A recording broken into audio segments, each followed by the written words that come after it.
मित्र, माणसांचा भूतकाळ माणसांचं वर्तमान जीवन प्रभावित करत असतो. जशा कल्पना, जशा भावना, जसे विचार, जशा कल्पना, जसे विचार, जसे घटना, जसे प्रसंग तुमचं मन आठवत जगते,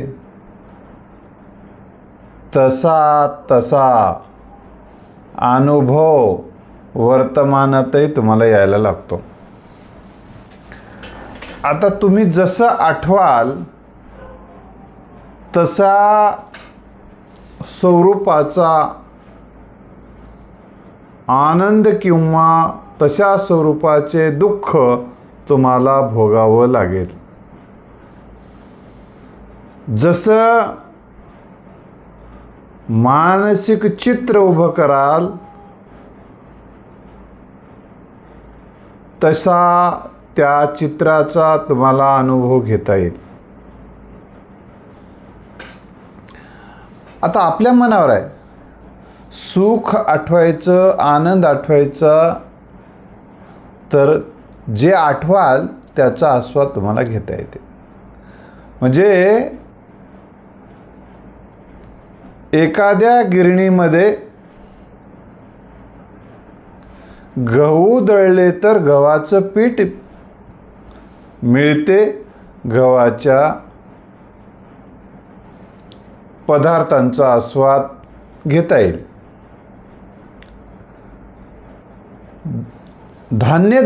तुम्ही जर ज्वारी दळली तर गव्हाचं पीठ मिळणार नाही, आणि गहू दळले तर ज्वारीचं पीठ तुम्हाला मिळणार नाही.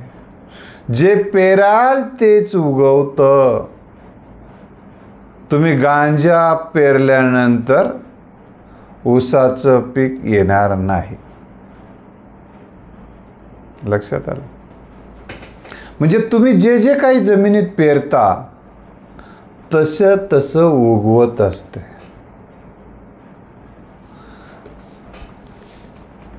मग तुम्हाला तेच आस्वादायला मिळते.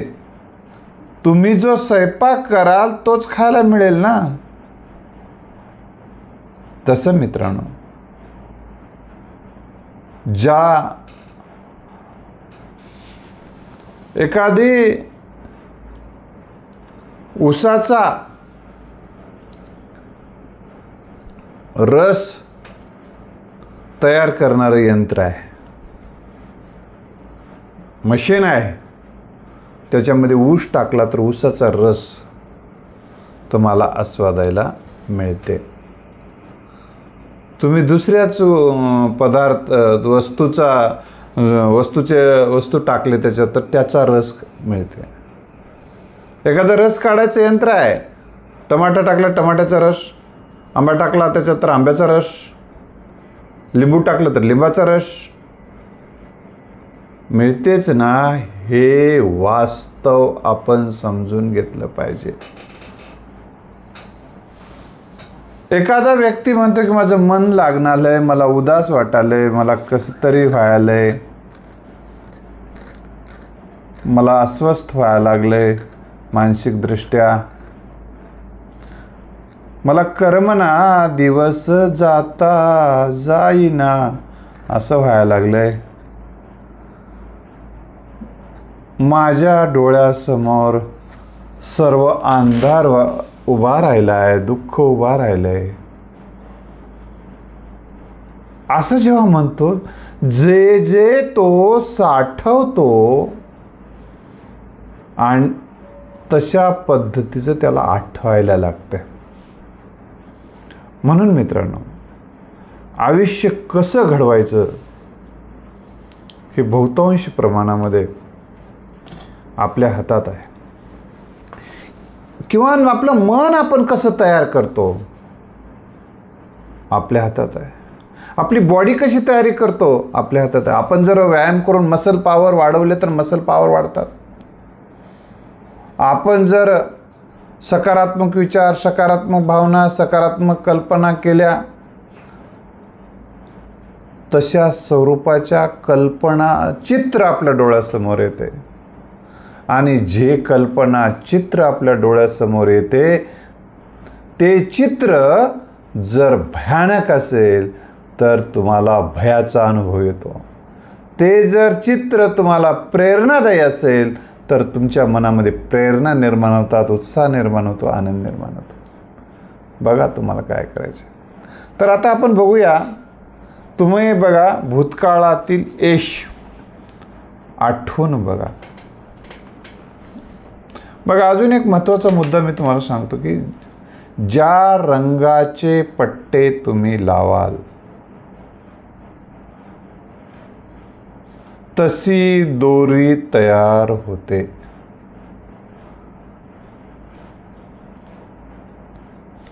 आणि त्या दोरीचा उपयोग करून घेता येतो. समजा काळ्या रंगाचे पट्टे लावायला लागलात तर दोरी कोणती तयार होईल? काळी दोरी तयार होईल ना भाऊ. पांढऱ्या रंगाचे लावला काळी दोरी कशी तयार होईल? नाही होणार. लाल होईल.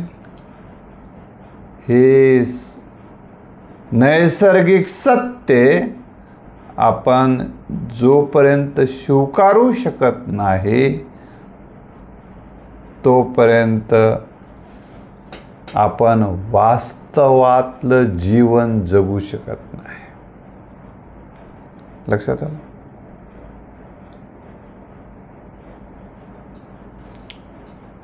जशी क्रिया तशी प्रतिक्रिया. हे सुद्धा निसर्गाचा नियम आहे. काही अपवाद असू शकतील थोडक्यात. लक्षात आलं?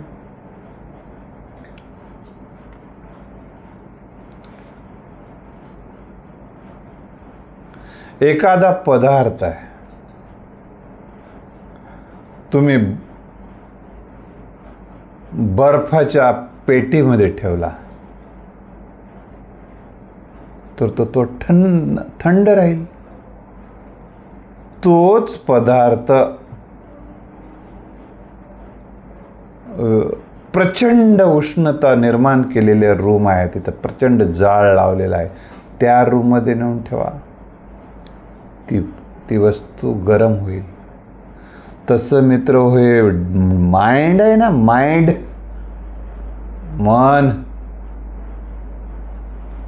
मनाला तुम्ही शांत करणार,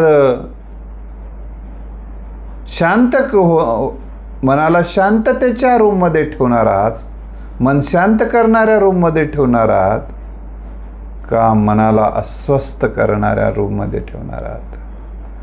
अस्वस्थ करणाऱ्या रूममध्ये ठेवणं म्हणजे काय ठेवणं? अस्वस्थ करणाऱ्या रूममध्ये ठेवणं म्हणजे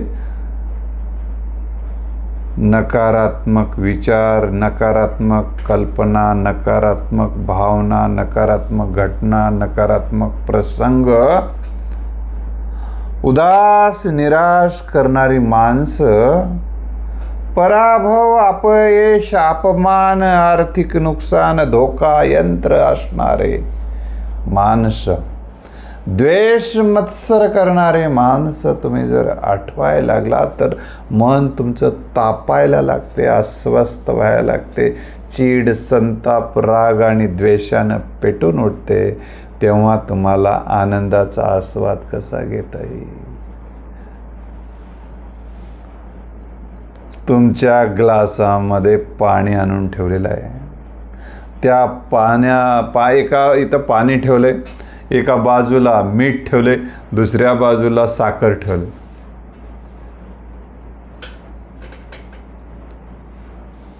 ठेवून ते एक व्यक्ती निघून गेला. आता तुम्हाला गोड पाणी प्यायचं असेल तर काय करावं लागेल? त्या पाण्यात काय टाकावं लागेल? साखर टाकावं लागेल ना रे भाऊ. आता साखर टाकलास तर गोड पाणी प्यायले. तू मीठ टाकलास आणि भाऊ पाणी गोडच लागणार आहे म्हणलास. गोडच लागणार आहे भाऊ पाणी. काय झालं रे भाऊ, पाणीच गोड लागणार आहे रे भाऊ. पाणी गोड कसं लागेल भाऊ, मीठ टाकलं ना त्याच्यात. हे जीवनात हे वास्तव आहे, वास्तव. तर आपण ठरवा मित्रांनो,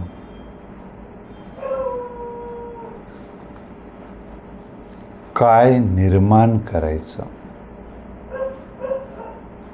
तुम्ही जे निर्माण कराल, तुम्ही जो स्वयंपाक कराल तो तुम्हाला खायला मिळेल.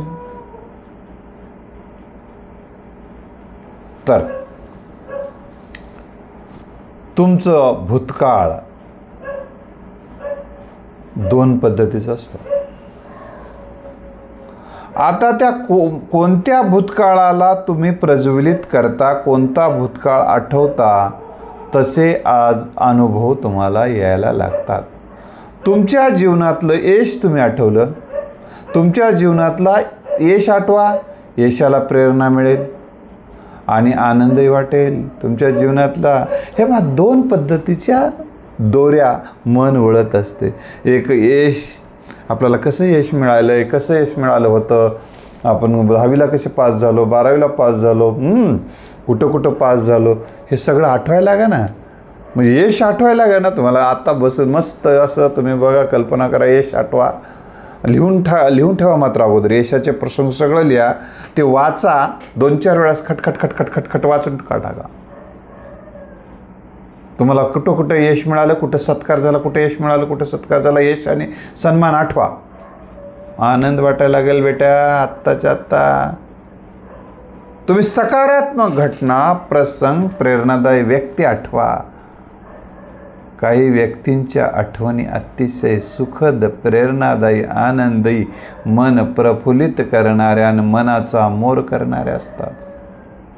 तुम्ही ते आठवा. विजय, यश, मान सन्मान हे तुम्ही आठवून बघा. तुम्ही तशा पद्धतीची एक दोरीच तयार होते. आठवणींची साखळी तयार करून जगा मित्रांनो. जर सुखद, आनंददायी, प्रेरणादायी, सकारात्मक ही दोरी वळायला लागा रोज. त्या आठवणींची मालिका तयार करा. एक वही तयार करायची, त्या वहीमध्ये सगळं आनंददायी, प्रेरणादायी, प्रोत्साहन देणारं लिहून ठेवा. असं मस्त लिहून ठेवा बघा. आणि ते रोज वाचा. तुमचं मन तसं बनायला लागतं. आणि समजा असं मन बनल्यानंतर रोज 21 दिवस करा तुम्ही. असं आधी लिहून काढा 4-5 दिवस. सगळं आनंददायी, सगळं जे तुम्हाला मदत केली लोकांनी, ज्या लोकांनी तुमचं जीवन तुम्हाला जोपर्यंत कळते किंवा जो कळत नाही त्या काळातही ज्यांनी मदत केली, सहकार्य केलं, ज्यांच्या मुळे तुमच्या अस्तित्वाला, तुमच्या अस्मितेला मदत झाली, तुमच्या यशाला मदत झाली, तुमच्या जीवनामध्ये आठवून बघा. 2 मिनटं आठवा तुम्हाला कुणी मदत केली आणि ते लिहून काढा. आणि मस्त आणि त्याच्याविषयी कृतज्ञता बघा. थँक्यू म्हणा. अशा वेळी तुमचं मन आनंदी झालेलं असते, सकारात्मक झालेलं असते. कुणीच कुणाचं नवं या विचार थोडेसे बाजूला पडू शकतात. आहे कुणी कुणाचं आहे भाऊ. आपण रस्त्यामध्ये लहान असताना रस्त्यानं खेळत असताना गाय जोऱ्यात पळत येत होता, बैल जोऱ्यामध्ये पळत येत होते. कोणीतरी आपल्याला बाजूला उचललेलं असतं. आपण जेव्हा पडलेला असतो रस्त्यामध्ये खेळताना छोट्या असताना, तेव्हा तरी कोणीतरी उचललेलं असतं. आपल्याला कोणीतरी भाषा शिकवलेली आहे, कोणीतरी जेवायला दिलेलं आहे, कोणीतरी अन्न दिलं, कोणीतरी पाणी दिलं, कोणीतरी कपडे घातले, कोणीतरी शी धुतली. सहकार्य झालं ना भाऊ. मला एक म्हणला की सर, मला कोणीच कुणाचं नव्ह मला, मी कोणालाच काय नाही म्हणला. कोणीच कुणाचं नव्हन, कोणीच कुणाला काहीच सहकार्य करत नसते म्हणला. मग बापू तो आता तुझं वय किती आहे म्हणलं? 35 म्हणला. 35 वर्ष तुला कोणीच काय सहकार्य केलं नाही? डायरेक्ट 35 वर्षाचा वरून पडलाच की काय म्हणलं? असा डायरेक्टच असा जसा दिसालाच तसा नाही. मग तुला जन्म कोण दिला? लहानाचा मोठा कोण दिलं? हाताचा पाळणा डोळ्याचा दिवा कोणी केला? अन्न कोणी भरवलं? पाणी कोणी भरवलं? तुझ्या सुखदुःखात कोणी धावलं? आठवलं? त्याला आठव. हां, तुला भाषा कोणी शिकवली? तुला शिक्षण कोणी शिकवलं? हां, का लहानपणी पहिलीला जात असतानाच कारखान्यात कामाला जाऊन न पहिलीची परीक्षा पास झाला का? झाला नाही ना. कोणी ते सहकार्य केलं ना भाऊ? कोणीच कोणाचं कसं नव म्हणतोस?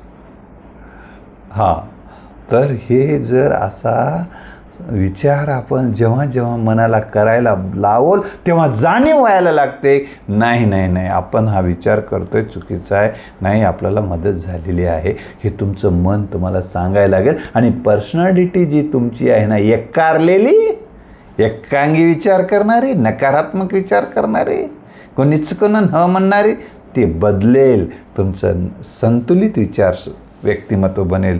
संतुलित व्यक्तिमत्व बनवणं म्हणजे यशस्वी जीवन जगणं आहे मित्रांनो. लक्षात आलं? यश मी मिळवलं म्हणलं एक जण. यश मी मिळवलं एकटा. हां, एकटाच. हां, कोणाचाच काहीच सहभाग नाही म्हणला. ओ हो हो, मीच केलं म्हणला. टिऱ्या उडवत फिरला कितीतरी दिवस. मीच मीच मीच म्हणत.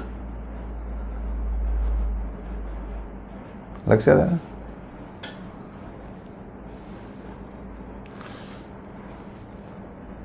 त्याला प्रश्न विचारण्यात आले.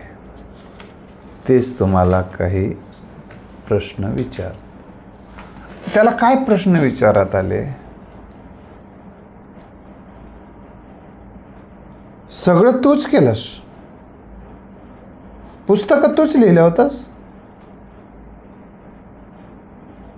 तू वाचलेले पुस्तकं ग्रंथालयातून घेतलेले वाचलेले तूच तयार केलं होतास.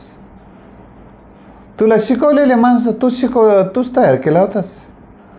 जे शिक्षण घेतल्यामुळे तुला यश मिळाले त्या माणसाचाही पैदास तूच घातलेली होती का? नाही म्हणला. नाही नाही, हे पुस्तकं तयार केला होतास, वह्या तूच तयार केला होतास, पेन्या तूच तयार केला होतास.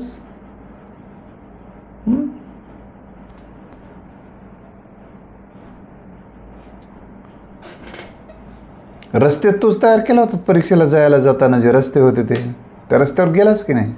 ते रस्ते तू तयार केला. हां, ज्या परीक्षेत ज्या हॉलमध्ये तो परीक्षा दिलास ते परीक्षेचा हॉल तू बांधला होतास बापू. ते कोणीतरी तिथं कष्ट केले ना ते हॉल बांधायला. हां, नाही नाही नाही, लक्षात आलं? तुझ्यासमोर प्रश्नपत्रिका आली होती, तू तयार केलास. उत्तरपत्रिका आली होती, तू तयार केलास. लहानपणापासून आतापर्यंत पहिल्या वर्गाला तू शिकवताना तू कष्ट केला होतास. पैसे तुझे होते. तुझ्या त्यावेळेस तुझ्यात पोटापर्यंत अन्न घातलं, पाणी घातलं, तू कमवून आणला होता. मग कसं काय म्हणाला? सगळं काय यश काय अचानक तयार होत नसते. असं अचानक त्याचा पाया रचला जातो. पाया, लक्षात आलं? पाया रचला जातो. तुम्हाला सांगतो, माणसांचा हा जो नकारात्मक दृष्टिकोन आहे ना, त्याला तसं जगायला भाग पाडतो. एक मुलगा, हे एक प्रसंग आहे, तुम्हाला सांगतो. म्हणजे माणसाच्या भावना कशा बदलू शकतात आणि भावना बदलल्या की मन बदलते. आणि जसं मन बदलते आणि जसं मन बनते तसं तुमचं जीवन बनते. त्या मुलांच्या मनामध्ये एक विष तयार झालं होतं. विष काय झालं होतं? माझ्या आई आणि वडिलांनी माझ्या आई आणि वडिलांनी माझ्यासाठी काहीच केले नाही. अरे बापरे, धक्कादायक होतं.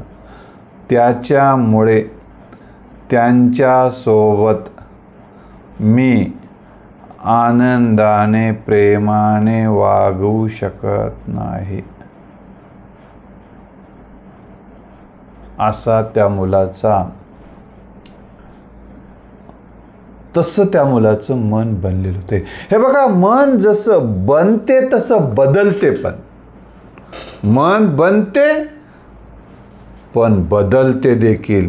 ते बदलायला लावण्याचं सामर्थ्य त्याच्या विचारामध्ये बदल करावा लागेल, त्याच्या भावनेत बदल करावा लागेल, त्याच्या कल्पनेत बदल करावा लागेल, त्याच्या दृष्टिकोनात बदल करावा लागेल. आणि त्यांच्या ज्या जाणीवा तयार झाल्यात, त्याचं जे मन तयार झाले, त्या मन त्याचं बदलेल. आणि हे बदलण्यासाठी तशा पद्धतीचं त्याचं समुपदेशन करणं अतिशय गरजेचं असते. त्याला जाणीव करून द्यावं लागेल. आणि ही जाणीव करून देत असताना भाषण करता येणार नाही, तर त्याला हळुवार पद्धतीनं संदेश त्याच्या मनापर्यंत पोहोचवावे लागते. आणि हे संदेश, सकारात्मक संदेश पोहोचले त्याच्या अंतर्मनापर्यंत की त्याचं नकारात्मक बनलेलं मन सकारात्मक होते. भाऊ, हां, मी सांगत होतो. तर आता मग त्या पालकांनी मला मार्गदर्शन सर करा थोडं म्हणून सांगितलं. मग मी मार्गदर्शन करण्यासाठी ती केस हातात घेतली. पण त्या माणसानं म्हटलं की सर ऐकते की नाही, की उगा एक प्रयत्न म्हणून बघा म्हटला. मित्र, तो मुलगा अतिशय चांगला मुलगा होता.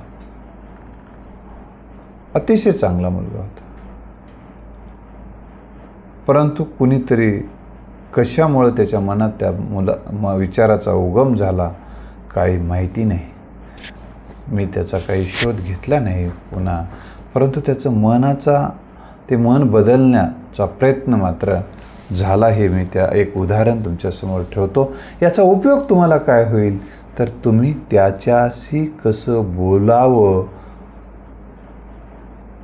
हे यातून शिकेल. तुम्हाला शिकता येईल. आता उदाहरणार्थ, त्या व्यक्तीने मला सांगितलेलं होतं की तो कोणाकडे सर येत नाही. तुम्हीच माझं पुण्य वाटून घ्या आणि मला सहकार्य करा आणि तुम्हीच माझ्या घरी या. आमच्या मित्राचेच ते मित्र असल्यामुळं आम्हाला सांगितलं आमच्या मित्रांनी, करा एवढं पुण्याचं कार्य. एवढं काय अनेक केलं म्हटलं मी. काय हरकत नाही. तर मित्र, त्या मुलांशी झालेला संवाद आता तुमच्यासमोर ठेवतो. मी गेलो.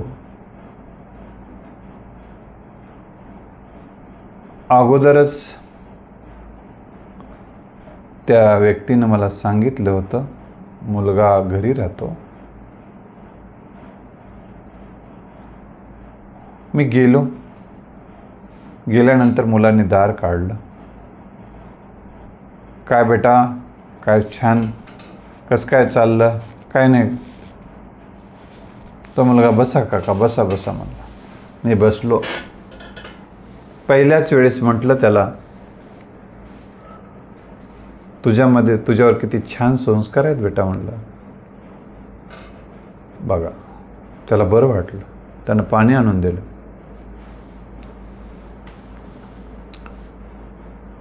त्याला म्हणलं, तुझी पर्सनॅलिटी एकदम जबरदस्त आहे म्हटलं.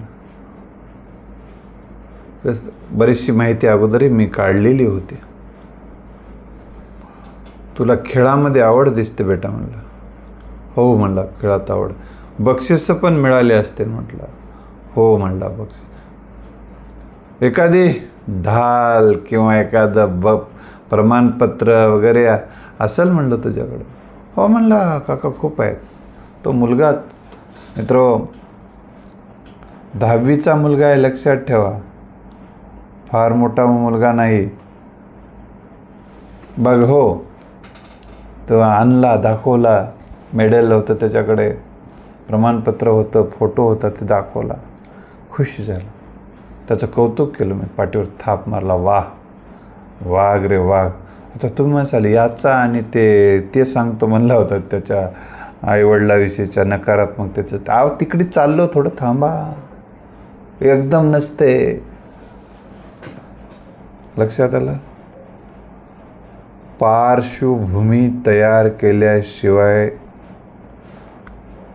परिणामकारकता साध्य होत नाही, चांगले रिझल्ट येत नाही. त्यामुळं थोडंसं शांततेनं घ्यायला शिकलं पाहिजे. एक पार्श्वभूमी, एक प्रस्तावना तयार करूनच कोणतंही बोललं पाहिजे. पुढच्याला डायरेक्ट बोलायला जाऊन जमणार, कारण त्याचं मन तयार करावं लागेल, तुमच्याविषयीचा विश्वास तयार करावा लागेल, त्याच्या चांगुलपणाला आव्हान करावं लागेल, चांगुलपणा जागृत करावं लागेल.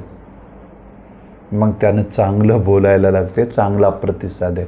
तुम्ही त्याच्यामध्ये वंगळेपणा निर्माण केला तर तुम्ही चांगलेपणा कसं निर्माण करता? तुमच्या बायकोला तुम्ही रागावणारं बोलला तर ती भांडे आपटिणारच, चिडचिड करणारच. तिला जर प्रेमानं बोललात, सकारात्मक बोललात, तिचं कौतुक केलात तर चांगले रिझल्ट येतील. बरेच लोक तिला नको ते बोलतात. बघा कशी फनफन करायला म्हणतात. अरे बाबा, तू तसं अंगावर इस्तू टाकल्यावर आग होणारच की. तू इस्तू टाकणं बंद, अंग होणार नाही. थंडी टाकायचा प्रयत्न कर थोडं. लक्षात आलं? असं आता हात जर गरम असेल, या हाताला लावला तर तुमचा हातसुद्धा म्हणते अरे हात गरम आहे म्हणते. प्रतिक्रिया त्यानं जे आहे तेच देईल ना. ओके, तर असा विषय चालला होता. मग त्याला म्हटलं, कुठे झालती बेटा ही स्पर्धा? म्हणलं चंदीगड म्हणलं. चंदीगड? हां, चंदीगडला गेलं तर मला खेळायला. पैसे? तितक्या दूरला जायला पैसे म्हणला? पैसे म्हणलं तेवढ्या दूर जायला जावं लागते बाप्पा. म्हणलं तेवढ्या दूर जायचं म्हणजे पैसे कसं गेलं तर म्हणला. एस सी 3 टायरचं तिकीट काढलं होतं सर म्हणला. 3 टायरचं तिकीट. हां, पैसे लय छान होते म्हणला रेल्वे. बरं, पैसे कोण दिले होते? मन तयार होत नव्हतं बापानं दिले म्हणून सांगायला. पैसे? हां, मी पैसे विचारत होतो तर वेगळं सांगत होता, पण हळूच म्हणला बाबांनी दिले. बाबांनी दिले? अरे वा, तू किती भाग्यवान आहेस म्हणलं. माझा एक मित्राचा मुलगा आहे म्हणलं, असंच त्याचा नंबर लागला. मित्रा म्हणलो 15 दिवस मजुरीला गेला म्हणलं. 15 दिवस उन्हामध्ये विठा उचलला म्हणलो, बांधकामाला गेला, पैसे गेला. आणि तशाच स्पर्धेला त्यानं, तू जसा पंजाबमध्ये चंदीगडला जसा तू गेलास होतास ना म्हणलं, त्यानं पतियालला गेलता. म्हणलं पतियालला. तुला असं काही काम करावं लागलं का रे बेटा? नाही नाही म्हणलं, असं काय करू देत नाही म्हणलं माझा बाबा माझी माय. हां, अरे वा म्हणलं, काय ग्रेट, ग्रेटच म्हणलं तुझे वडील. सलाम सलाम सलामच. त्यानं काही सलाम केला नाही, पण मी तेवढा सलाम केला. मग हा विषय झाला एक. मग खरंच तुझं कौतुक आहे म्हणलं, हे एवढं सगळं तिथं जाऊन यश मिळवलंस. हो म्हणला. त्यानंतर म्हणलं, बेटा शाळेला जातोस की? मला त्याच्याविषयी काहीच माहिती नाही, असं मी माहिती नाहीच असं समजून त्याच्यासाठी विचारलं. शाळेला जातोस? हो सर म्हणलं. कितवीला आहेस? 10वीला म्हणलं यावर्षी. हां, कोणत्या शाळेला? या आहे. अरे फीस तर त्या शाळेला खूप आहे की रे म्हणलं. हो म्हणलं. आणि मग फीस कोण भरते म्हणलं एवढी? तू किती आहे फीस रे म्हणलं? त्याने सांगितलं, आहे सर म्हणलं 50,000 रुपये.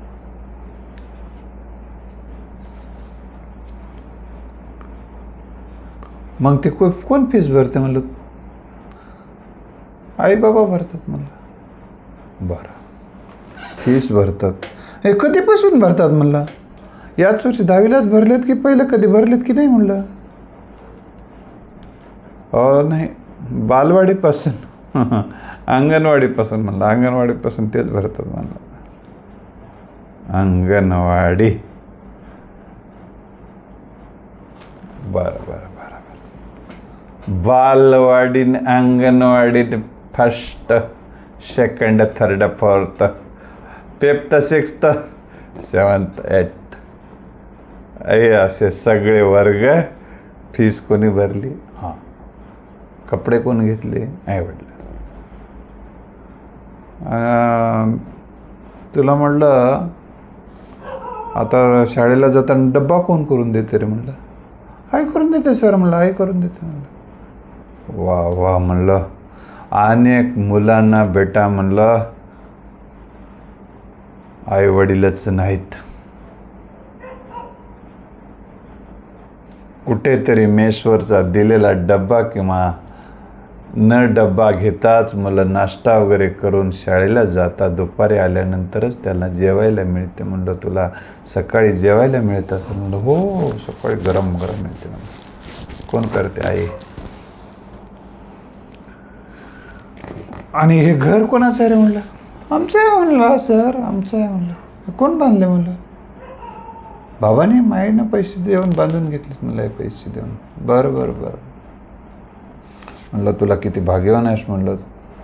हां, तुला हे घर आहे. काही जणांना घरच नाही येणार आहे म्हणलं. झोपडपट्टीकडे कधी गेलतास का? हो म्हणला. त्याला घरच नाही म्हणला.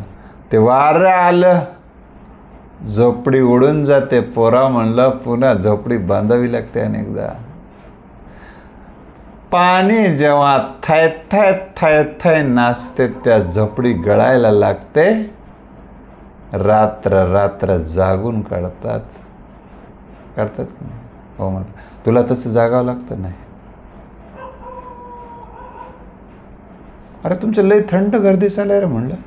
AC आहे काय घरामध्ये? हा म्हणलं AC आहे म्हणलं. AC प्रत्येक ठिकाणी AC आहे म्हणलं. हां, मग हे AC कोण बसवलेत म्हणलं?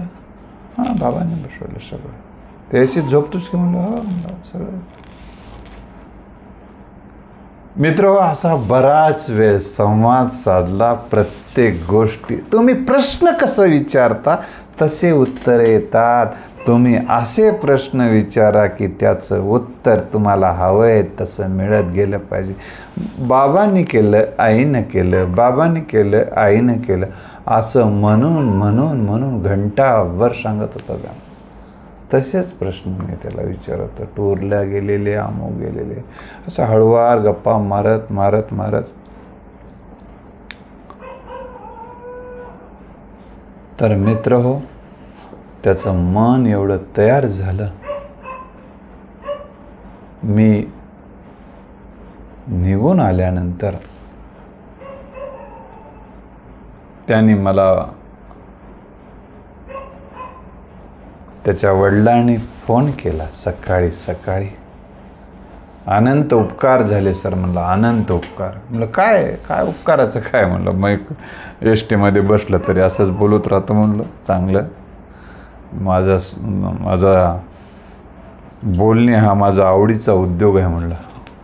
आणि चांगलं बोलत राहणं, सकारात्मक बोलत राहणं, लेकरांना प्रेरणा देणं, प्रोत्साहन देणं माझं मी करत राहतो. जे घेतात त्यांना फायदा होते, घेत नाहीत त्यांचं चालू आहे, चालू द्या, असं मी त्यांना म्हटलं. पण मला लय आनंद दिलात म्हणलं काय केलं? संध्याकाळी लेकराचं सगळंच बदलून गेलं होतं. म्हणलं आमच्याकडं बघण्याचा नजरच बदलली होती. म्हणलं आम्ही एक माणूस आहोत आणि माणसाकडे जसं माणुसकीच्या नजरेनं माणूस बघते तसं लेकरू बघत होतं म्हणलं. नाहीतर आमच्याकडे ते बघायलाच तयार नव्हतं म्हणलं. बरं, अजून सांगितलं. लेकरू गळ्याला पडून ढसा रडलं म्हणलं. म्हणलं त्याला काय मग आणि झोपी गेलं म्हणलं रडून. बरं, त्याला वाईट वाटलं का? म्हणलं नाही वाईट नाही. त्याला जाणवलं म्हणला काहीतरी आपण आतापर्यंत चुकीचं बोलत राहिलो, चुकीचा विचार करत राहिलो, कसंही वागत राहिलो, तडफड बोलत राहिलो आणि कुठंतरी चुकलंय. आईवडिलांच्यामुळेच माझं अस्तित्व आहे याची जाणीव तुमच्या विचारामुळे झाली. आणि तो आता शांत पद्धतीनं माझ्या बाजूला झोपला म्हणला. माझ्या अंगावर त्यानं हात टाकून झोपला म्हणला. आनंद वाटला सर. म्हणलं आनंद. तर मित्र, हे सांगण्याचा उद्देश हा होता की तुमचं मन बनवलं तसं बनते. मग जसं मन बनते तशी कृती करते, तशी उक्ती करते, तसं वर्तन करते. तसं म्हणून मन बनवण्यासाठी तुम्हाला तुमचे विचार, त्याच्या मनात तशा भावना, तशा कल्पना, त्याला आठवणी त्याच्या जागृत करण्याचं काम करावं लागेल. दुसऱ्याच्या तशा आपल्या स्वतःच्या देखील. म्हणून आपल्या जीवनामध्ये आनंद वाटून घ्यायचा असेल तर आपल्या भूतकाळामध्ये जसं आठवतं तेव्हापासूनचा सगळा प्रेरणादायी, यशाचा, आनंदाचा, सकारात्मकतेचा सगळा साठा लिहून काढा. ते वाचा आणि ते जागृत व्हायला लागते. आणि मग तशा जे जागृत होतं ना मन, जसं जागृत होतं ना अंतर्मन, तसं तुम्हाला आनंद द्यायला सुरू करतो. मनात जर काही नको ते साठवलेलं असेल ते हळूहळू पुसल्या जातं. एखाद्या बकेटामध्ये नको ते साठलेलं असेल तर पाण्याची धार त्या बकेटात सोडल्यानंतर ते सगळी घाण निघून जाते. नाकरीला स्वच्छ पाणी राहतं. तसं सकारात्मक विचार, सकारात्मक भावना, सकारात्मक कल्पना, सकारात्मक आठवणी, सकारात्मक अनुभव आठवत राहा, वाचत राहा, ऐकत राहा, सांगत राहा. तुमच्या बाह्य मनापासून झिरपत अंतर्मनापर्यंत जाईल.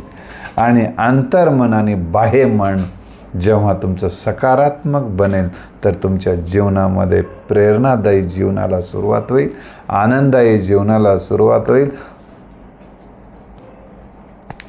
तुमचं जीवन आनंददायी हो अशी प्रार्थना करतो.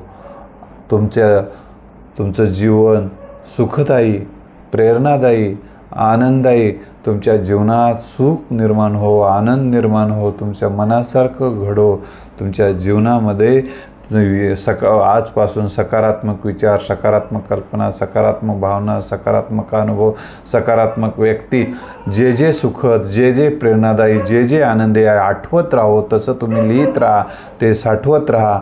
तुमच्या जीवनाला नक्कीच चांगले दिवस येवो अशी शुभेच्छा व्यक्त करून थांबतो. धन्यवाद.